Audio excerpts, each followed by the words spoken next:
Le pic de la 5e vague est proche. Les contaminations au Covid augmentent, mais moins vite. Oui, c'est ce qu'a précisé Gabriel Attal. On compte désormais plus de 55 000 personnes touchées ces dernières 24 heures. Ça constitue une augmentation de personnes de 11% en une semaine.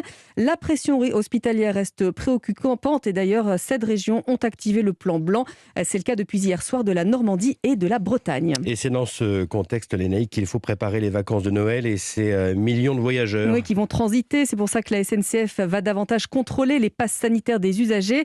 Mais pour éviter les files d'attente interminables, vous êtes invité à utiliser le service Prêt à voyager qui permet d'associer le pass au billet. Écoutez les explications d'Océane Théard.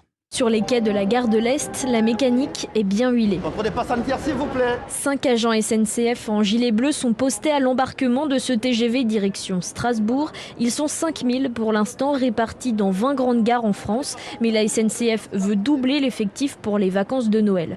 Autre mesure pour éviter les files d'attente à l'entrée du quai, miser sur l'option Prêt à voyager. Elle permet d'associer sur Internet avant votre voyage, votre passe sanitaire et votre billet, explique Christophe Fanichet, directeur général de SNCF Voyageurs. Sur ce site, vous allez présenter le QR code de votre billet, le QR code de votre passe sanitaire et on enrichira votre billet de train du fait que votre passe sanitaire est validé. Ainsi, quand vous arriverez en gare, vous aurez la possibilité d'avoir une file dédiée et nous pourrons vérifier juste derrière la porte que vous avez bien fait cette opération passe sanitaire et billet. Chaque semaine, 400 000 contrôles sont effectués, soit un train sur 4.